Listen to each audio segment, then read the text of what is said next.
Haroun Kabadi a fait le bilan des 2 sessions qu'il qualifie de positives. Dans quelques heures, ça sera le nouvel an. Comment se prépare le réveillon ici à N'Djamena? À suivre dans ce journal un reportage complet sur les préparatifs. Et puis Mounira Michala, meilleure artiste musicienne d'Afrique centrale, elle a été nominée lors de la grande messe musicale africaine dénommée Kora Award. Madame, Messieurs, bonsoir et bienvenue dans ce dernier journal de l'année 2012 que nous ouvrons par l'éditorial de la semaine. En rediffusion, nous vous proposons la suite et la fin de la série d'éditoriaux consacrés à la CEMAC. Ahmad Makaïla. Mesdames, Messieurs, bonsoir. Suite fin de la saga plein feu sur la CEMAC, la communauté économique et monétaire de l'Afrique centrale, avec un arrêt, sinon une sortie par le dernier sommet de Brazzaville. Attendu, reporté plus fois quorum, annoncé comme le sommet des dossiers qui fâchent, Brazzaville aura été un vrai rappel de troupes. Il aura échappé à personne. Les 6 chefs d'État étaient tous présents. C'est plutôt rare dans l'histoire de cette organisation. On connaît des pas du tout réguliers, pour ne pas dire des abonnés absents. L'opinion attendait des engagements forts et le déplacement en valait la chandelle. À l'arrivée, c'est plutôt le compromis autour des postes, mais aussi, je dois l'avouer, des intentions fortes et nobles, sauf que l'enfer lui-même est pavé de bonnes intentions. Que dire par exemple des décisions prises en rapport avec la compagnie RCEMAC? D'abord, pourquoi s'obstiner à croire à la survie d'une telle compagnie multinationale? Si ce chemin tenait la route, Air Afrique aurait-elle fermé boutique? La scabreuse gestion d'Air Afrique n'a visiblement pas achevé de convaincre qu'une telle initiative est vouée à l'échec, tant le secteur est pris en otage. En plus, quelle idée de choisir le mastodonte Air France comme partenaire stratégique alors que la française, tout le monde le sait, est en situation de quasi-monopole dans la région. Déjà, fin tacticienne, Air France s'est attribué la minorité de blocage du capital de la future compagnie. Comment ne pas croire alors à un oiseau au plumage cassé avec donc des zones de turbulence à traverser dès l'amorce du vol?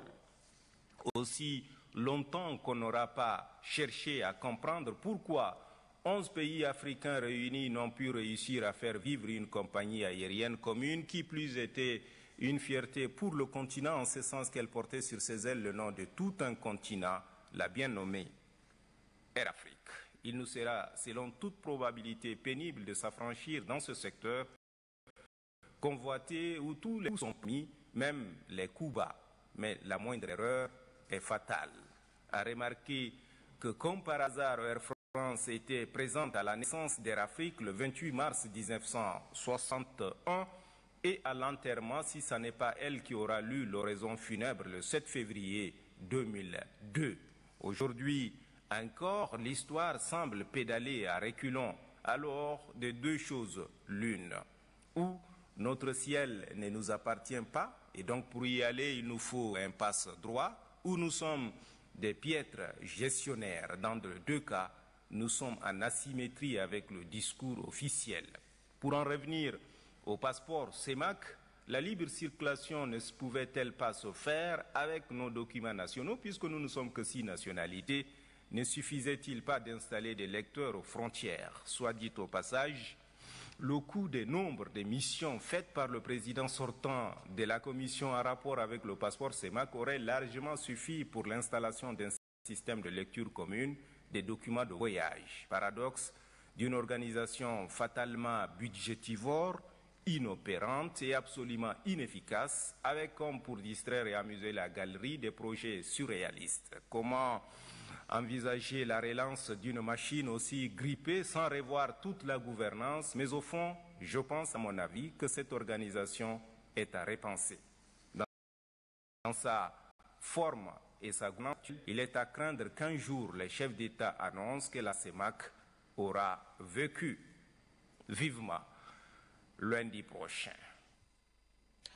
Plénière ce matin à l'Assemblée nationale, les députés ont examiné et adopté le projet de loi portant habilitation du gouvernement à légiférer par ordonnance pendant la période allant du 4 janvier au 4 mars 2013. C'était à l'unanimité que les députés ont approuvé ce projet. C'était en présence du ministre secrétaire général du gouvernement, Mohamed Moussa Bamichi.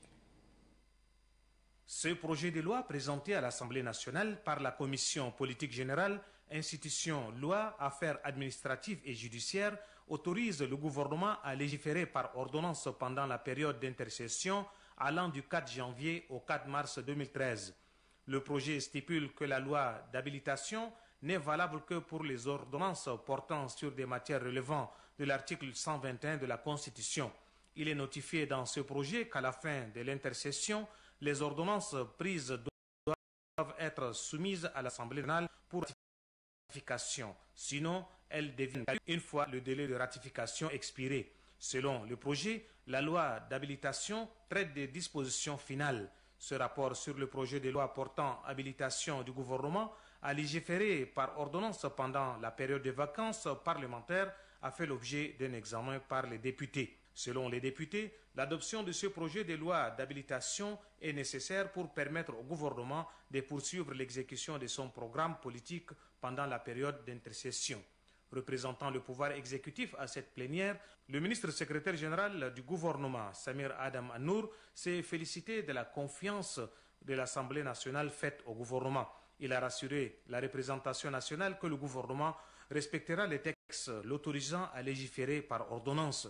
Le ministre secrétaire général du gouvernement a indiqué que 33 lois ont été adoptées, dont 30 promulguées. C'est avec l'intervention du représentant du gouvernement que le président de l'Assemblée nationale a mis un terme à la séance. Suivons à présent le discours de clôture du président de l'Assemblée nationale, Dr Haroun Kabadi. Pendant 90 jours, nous nous sommes consacrés à l'examen et à l'adoption de la loi de finances pour l'exercice 2013. Je me dois de rappeler que c'était le principal point de l'ordre du jour de la deuxième session ordinaire de l'Assemblée nationale ouverte le 5 octobre 2012. Avec l'adoption du rapport présenté par les membres de la Commission Finances, Budget et Comptabilité publique, l'Assemblée nationale a donc adopté le projet de loi de finances pour l'exercice 2013 le 27 décembre 2012. Je voudrais cependant faire observer une fois de plus que malgré les multiples engagements, assurances et promesses pris devant la représentation nationale, le gouvernement tarde à soumettre à l'Assemblée nationale les projets de loi de règlement pour les années 2010 et 2011. Au cours de la même deuxième session ordinaire dite session budgétaire, qui s'achève aujourd'hui, l'Assemblée nationale a aussi été saisie de plusieurs autres projets de loi qui ont fait l'objet d'examen avant leur adoption par mesdames et messieurs les députés. Je dois noter avec une très grande satisfaction la participation active des députés à plusieurs séminaires organisés en vue du renforcement des capacités de l'Assemblée nationale. Et puis ce décret numéro 2020 portant convocation d'une session extraordinaire de l'Assemblée nationale en application des articles 119 et 120 de la Constitution. L'Assemblée nationale est convoquée en session extraordinaire le mercredi 2 janvier 2013 à la demande du Premier ministre, chef du gouvernement, à l'effet de délibérer l'ordre du jour suivant: proposition de loi constitutionnelle portant révision de la Constitution, révision du règlement intérieur de l'Assemblée nationale, renouvellement des membres du bureau des commissions générales permanentes de l'Assemblée nationale, projet de loi organique portant modification de la loi organique numéro 022 du 2 octobre 2000 fixant la composition de l'Assemblée nationale, le régime des inéligibilités et des incompatibilités. Le présent décret prend effet pour compter de la date de sa signature, sera enregistré au journal officiel de la République fait en N'Djamena le 31 décembre 2012. Et puis ce communiqué de la présidence en exercice de la CEAC, le président en exercice de la Communauté économique des États de l'Afrique centrale CEAC, Idriss Déby Itno, porte à la connaissance des partis en conflit en République centrafricaine et à celle de la communauté internationale que la CEAC a pris la résolution de faire respecter effectivement la cessation des hostilités À cet effet, la ville de Damara constitue la ligne rouge à ne franchir sous nul prétexte par aucune des parties. Et la Mycopax a reçu les ordres pour en empêcher l'accès à tout prix. La présidence en exercice met en garde les parties en conflit contre toute tentative de violation de cette résolution.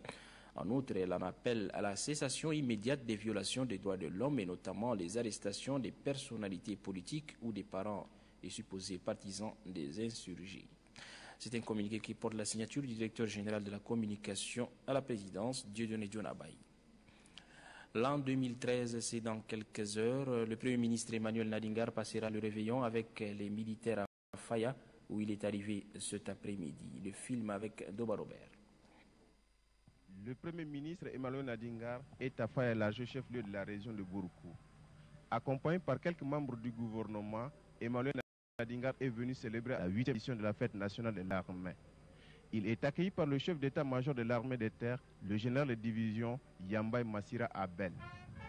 Après cette traditionnelle, le Premier ministre Emmanuel Nadingar a eu droit à l'exécution de l'hymne national. Après l'exécution de l'hymne national, le Premier ministre Emmanuel Nadingar n'a pas manqué de présenter ses civilités aux différents chefs des zones de défense et de sécurité, les officiers et les sous-officiers, les autorités administratives et traditionnelles.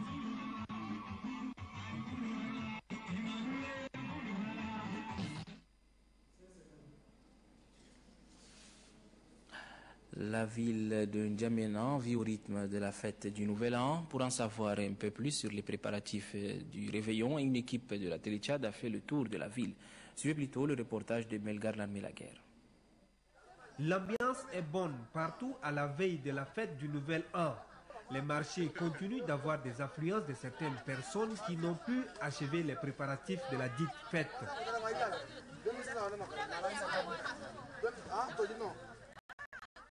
Situation pareille dans les salons de coiffure. Je suis venue pour le nettoyage des ongles et le dressing et pour le dessin de bras. Je suis prête à jouer demain, je vais sortir avec mes soeurs. Donc c'est pour cela que je suis venue pour me dresser.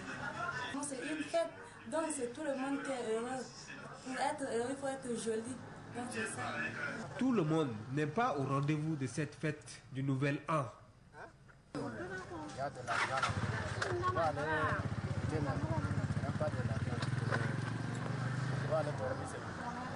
Connu comme lieu de grandes réjouissances, les bars dancing et les alimentations s'apprêtent à accueillir les fêtards. La veille, comme ça là, à entrer, c'est avec l'argent 1000 francs, droit d'entrée. Même si certains commerçants estiment avoir fait de bonnes affaires la veille de cette fête de fin d'année, d'autres par contre se plaignent. D'une manière ou d'une autre, la fête du Saint-Sylvestre s'annonce bonne. La musique africaine était en fête hier soir à Abidjan, en Côte d'Ivoire. Le trophée Cora a eu lieu dans la capitale ivoirienne. Plusieurs prix ont été décernés aux meilleurs artistes du continent. Le Tchad a été honoré par Mounira Michala. Innocent Kilayo. La gagnante est Mounira Michala.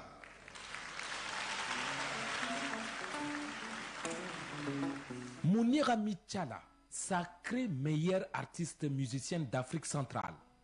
Ce sacre est obtenu par la chanteuse tchadienne lors du concours de trophée Cora de la musique africaine organisé à Abidjan pour récompenser les meilleurs artistes du continent.